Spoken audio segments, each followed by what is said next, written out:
Thank you very much. Mr. Chairman, I obviously concur that we need to deal with the reauthorization and Congress needs to do its job. But when we talk about the Commodities Future Trading Commission and the traditional areas in which you provide oversight with regards to derivatives and others, there's an area that hasn't really been brought up to the degree that I'm concerned about, and that is the red flags on so-called event contracts, and also in California, where I come from, and a lot of Indian gaming authority.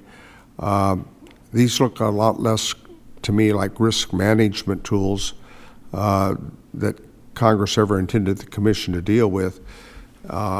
And now you're engaged in an unauthorized online gambling from everything from sports events to even war. And I don't think that was intended. Mr. Shorts, are you familiar with the 5 categories that are prohibited under the Commodity Exchange? I assume all of you are. I'm familiar with the 5 categories. It's rather than a flat prohibition. War, terrorism, assassinations, gaming, or any activity otherwise prohibited under federal law, right? Yes, sir. Okay. Given that framework, why do we allow then folks to go ahead and bet on things like sporting events or wars? Well, it's because the statute gives the CFTC discretion. It says it may make a determination that a given contract is contrary to the public interest. The CFTC hasn't done that, and so that's why don't you think the statute expressly prohibits event contracts based upon war, terrorism, assassination, gaming, or activities that are otherwise illegal under federal law? No, it's a yellow light rather than a red light, and delegates to the CFTC to deal with individual cases. What courageous actions are you taking on a yellow light? Well, the CFTC has the authority to take a look and see if it's contrary to the public interest to have that trading on an exchange. In that light, do you think Congress did not intend to allow companies to offer products that led individuals to bet on sporting events? It certainly indicates a concern. It's a concern, but what are we doing about it? I mean, let me give you some examples, and I'd ask others to participate in this if you care to. $614 million have been bet on who will win the Super Bowl. I like football, but I don't think that that's the business that the Commission ought to be engaged in. $13 million on how many tweets Elon Musk will make in the month of December. I don't give a damn, frankly, but I don't think it's a part of your jurisdiction. Or $34 million on whether the United States will attack or bomb Venezuela. My gosh, I mean, what is this about? $3 million on whether Russia will conquer Ukraine or a city in Ukraine.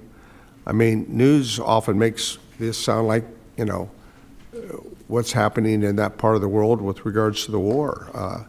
Gambling on life and death on Ukrainian or on the battlefield is ripe with conflicts of interest. Where in the hell are we going with this? Well, I'll leave the policy questions to policymakers. I think I won't quibble with anything that you said. I mean, we're gambling on tragedy and death. No,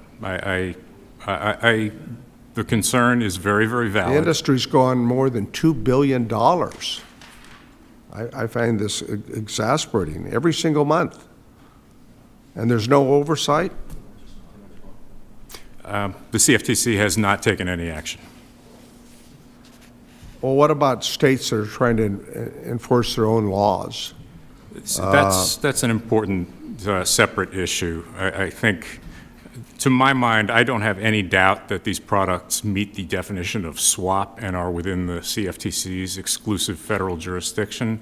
I don't think Congress intended state gambling regulators to be having a say on what is allowed to trade on a designated contract market. That's separate from the policy question. But by expressly refusing to bless contracts that effectively let people bet on sports or other jurisdictions, you're either blessing or not those who want to ban sports betting. I won't quibble with that statement either. Well, it just seems to me that not doing our job. My time's expired, Mr. Chairman, and I'd like to get, obviously, other members of the panel to comment on this, but I think this is a serious issue that we're overlooking at this point in time, and I'd like to be able to, I'll submit other questions in the future, but I think this is something that we need to drill down on. Thank you very much for the time. Mine Thank the has gentleman. expired.